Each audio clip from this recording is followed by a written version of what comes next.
assalamu alaikum wa rahmatullahi ta'ala wa barakatuhu.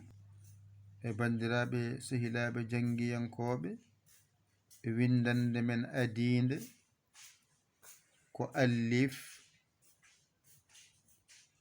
Bajorɗo Tajorɗo Hun Endu Jatongu Piccuɗo Hatongu Piccuɗo Hatongu Piccuɗo.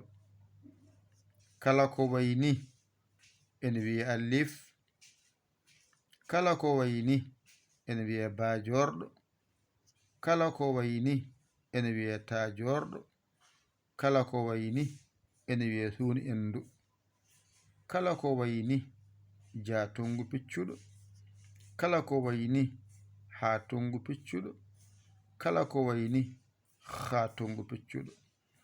Wadde nde ɗo windande en keɓi hen karfeje men jeeɗiɗi: Alif Bajorɗo ko toɓɓere wotere less, ay Tajorɗo ko toɓɓe ɗiɗi dow, ay Hun Endu ko toɓɓe tati dow.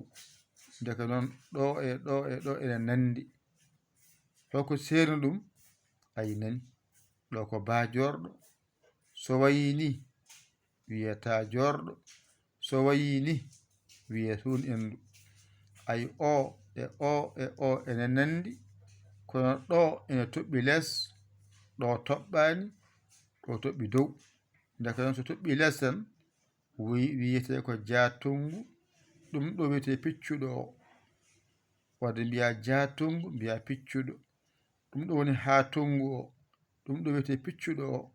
Wadde mbiya Hatongu mbiya Piccuɗo. Ɗum ɗo woni Hatongu, ɗum ɗo woni Piccuɗo o, wiya Hatongu wiya Piccuɗo. A faami ɗon? Nde noon Alif Bajorɗo Tajorɗo Hun Endu Jatongu Piccuɗo Hatongu Piccuɗo Hatongu Piccuɗo. Alif Bajorɗo Tajorɗo Hun Endu Jatongu Piccuɗo Hatongu Piccuɗo Hatongu Piccuɗo.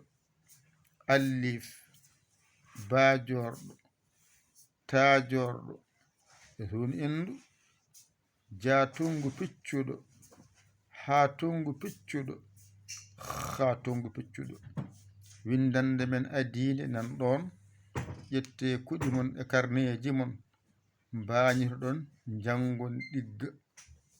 On koolaki koye mon, ƴeewon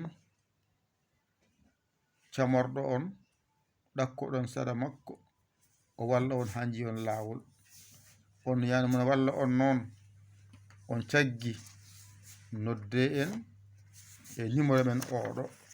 No mbatta? Mbatta ko 00 mbaɗa 221. On saaha mbaɗa 77 maɗa, nani, mbaɗa 900, nani, mbaɗa 6, nani, 14 ma, nani, 81 ma, nani, mbiya yaya, nani, no windirte li, nani. Sawni mayi WhatsApp o, naata e makko caggitoɗa, walla an yi jokkade e windande he rewɗo jiya WhatsApp o, ngara naata janga. Ala suka, ala mawɗo, ala debbo, ala gorko. Yo Allah wallu, yo Allah ren, yo Allah gondiɗo. On jarama, wassalam.